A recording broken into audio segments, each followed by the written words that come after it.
Ok, salut tout le monde, j'espère que vous allez bien.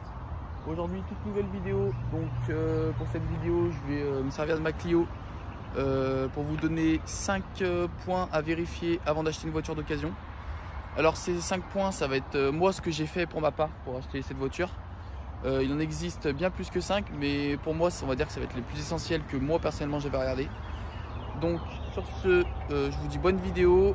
Tous ceux qui ne sont pas encore abonnés, je compte sur vous pour vous abonner. Voilà, on a atteint les 900 abonnés, merci. Maintenant, dernière ligne droite pour atteindre les 1000. Donc, je veux que tous ceux qui regardent la vidéo s'abonnent. Vraiment, c'est super important pour la chaîne. Il va y avoir des vidéos de présentation de nouvelles voitures. Ça va être prévu sur la chaîne. Donc, je vous en dis pas plus. Et sur ce, bon visionnage. Allez, c'est parti. Donc, point numéro 1. Donc, si vous entendez un peu de bruit, c'est normal. C'est parce qu'il y a l'autoroute juste à côté. Je me suis mis ici pour tourner la vidéo tranquillement.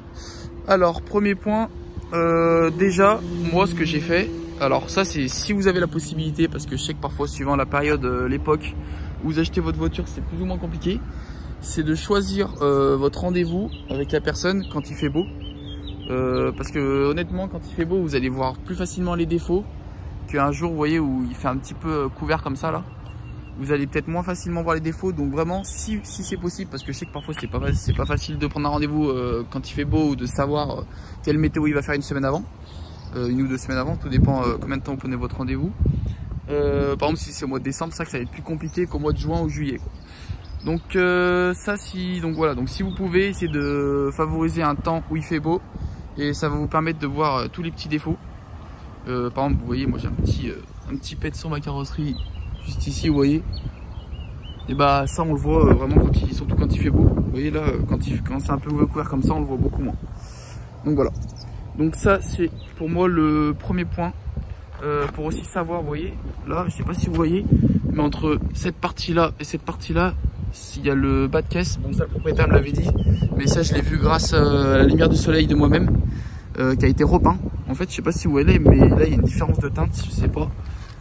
Si vous allez vous en rendre compte à la caméra, peut-être ici, vous voyez, ici on a une petite différence de teinte entre ce morceau-là et ce morceau-là. Donc voilà.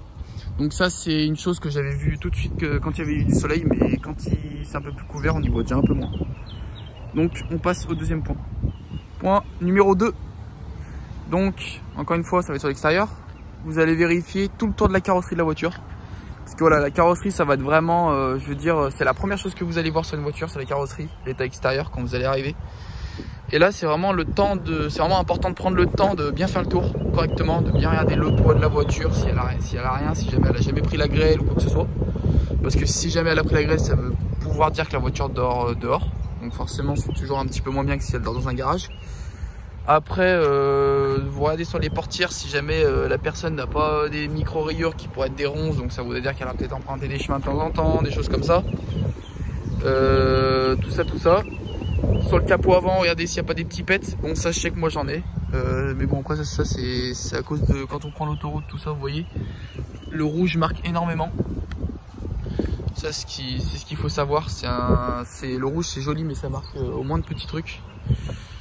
Et donc voilà, donc vous faites un tour vraiment général de la carrosserie.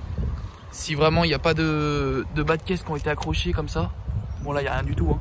Mais s'il n'y a pas qui a été accroché ou quoi que ce soit, ça voudrait dire que déjà la personne a fait attention au moment de se garer, tout ça. Vous voyez aussi sur vers les portières, vous regardez ici, là souvent, sur les parkings quand les gens ils se garent, quand vous mettez trop près d'une personne ou que la personne se met trop près de vous, quand elle ouvre la portière, ça a tendance à venir taper ici.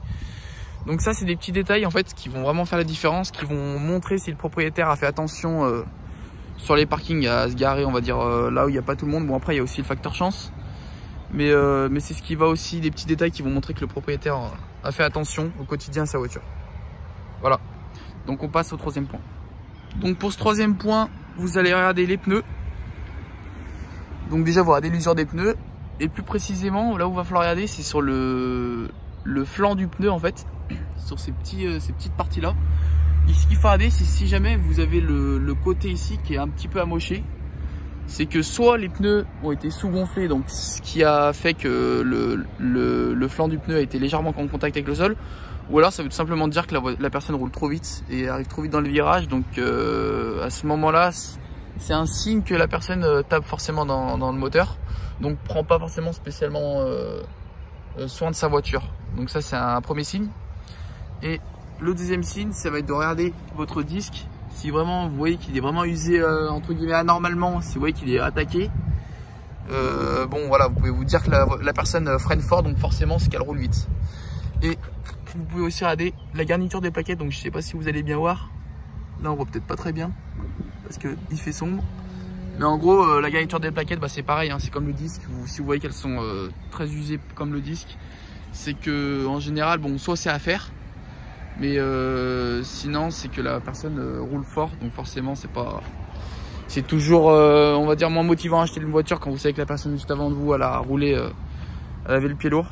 Donc voilà, donc ça c'est un autre petit conseil. Donc à l'arrière par contre vous pouvez pas vérifier parce que c'était frein à tambour. Donc voilà. Quatrième conseil.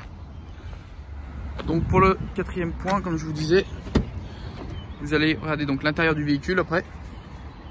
Donc pour l'intérieur du véhicule, ce qu'il faut regarder, c'est surtout les portières, le volant, le siège, les tapis. En fait, tout ce qu'au quotidien, la personne va toucher, entre guillemets. L'écran, vous voyez s'il est propre, s'il n'est pas abîmé. Moi, quand j'ai acheté la voiture d'occasion, vous voyez, il y a juste eu ça qui était déjà en fait. C'est à mon avis, c'est vu que c'était une femme qui avait le véhicule, je pense qu'elle devait avoir les ongles un peu longs, donc frotter au quotidien ça. Mais rien de méchant. Sinon, vous voyez l'aspect de la porte, vraiment soit il est propre, il n'y a pas de tache, il n'y a pas de salissure. On va regarder aussi le plafond si jamais vous n'avez pas de trace de brûlure ou quoi que ce soit. Parce que sinon ça veut dire que c'est une voiture de fumeur. Vous pouvez aussi regarder sur les sièges s'il n'y a pas de trou dans le tissu. Donc voilà. Après vous pouvez regarder ici l'usure du volant, tout ça. Bon après c'est une voiture récente en général, le volant il devrait pas être abîmé. Mais voilà, moi il y a juste un endroit, il me semble, je sais plus où est-ce que c'était, mais il était légèrement accroché. Je saurais plus où vous dire exactement. Mais sinon, vous voyez, l'intérieur était vraiment très propre. Donc la voiture, quand je l'ai achetée, elle avait 29 500 km. Vous pouvez regarder les sièges. Et vous pouvez regarder aussi si derrière, il y a eu beaucoup de personnes qui sont montées, des enfants. Donc moi, pour ma part, il n'y a eu personne. Voilà. Vous voyez, la voiture est vraiment propre. Donc ça, c'est le quatrième point à vérifier, l'intérieur. Bon, après, ça paraît logique, mais je préfère quand même le dire. Regardez les plastiques, s'ils sont pas rayés ici, tout ça. Le tapis, si vous voyez qu'il est abîmé et que la personne n'a pas pensé à le changer, ça veut aussi dire que forcément la personne elle fait pas très attention à son véhicule. Donc c'est des petits signes qui montrent si la personne a fait attention au quotidien ou pas. Donc on passe au cinquième et dernier point. Donc pour ce qui est du dernier point, ça va être de demander tout simplement le carnet d'entretien au propriétaire et de vérifier s'il a bien fait toutes les révisions, les vidanges, tout ça, tout ce qui est préconisé de faire par le constructeur, s'il les a bien fait en temps et en heure. Voilà, donc ça va vraiment être la base du contrôle, parce que si la personne le fait correctement, ça veut dire que ça a été vérifié par des professionnels. Après moi je préfère encore plus quand ça a été fait chez directement le constructeur, comme ça au moins je sais qu'ils connaissent leur véhicule, quoi que ce soit Volkswagen, Renault, Peugeot, Audi, tout ça. Voilà, comme ça au moins c'est toujours mieux vu qu'ils connaissent bien leur véhicule. Et vous vous dites comment derrière il y a des professionnels qui ont vérifié le véhicule en temps et en heure. Donc en général ils peuvent tout de suite voir s'il y a un couac ou pas. Donc voilà, après j'en ai peut-être oublié quelques-uns. Enfin comme je vous ai dit, moi je vous ai dit les 5 points que moi personnellement j'avais fait quand j'avais acheté le véhicule. Donc depuis j'ai pas eu de surprise, ouais, heureusement. Après bon, il y a aussi un truc que je vous ai pas dit, c'est quand vous allez voir une voiture, si vous voyez que le propriétaire il vient de laver la voiture à l'instant, que la voiture, vous arrivez au rendez-vous, elle est mouillée ou quoi que ce soit, si vous voyez qu'il faisait beau mais qu'elle vient d'être lavée, c'est jamais bon signe, parce que forcément c'est à dire que la personne s'est dit je vais laver la voiture parce que quelqu'un vient la voir. En gros ça fait comme si de base il la lave pas et là exceptionnellement il la lave. Vous voyez, c'est des petits signes, tout ça, qui vont faire que qui vont vous montrer que la personne est maniaque ou pas. Donc voilà. J'espère que cette vidéo vous aura plu, elle aura pu vous servir si jamais vous souhaitez acheter une voiture d'occasion. Je vous ai donné mes 5 conseils à moi. Donc n'oubliez pas de vous abonner, lâchez un petit commentaire si jamais vous avez la moindre petite question, j'y répondrai, je réponds à tout le monde. Et likez la vidéo. Allez, sur ce, à la prochaine. Salut tout le monde.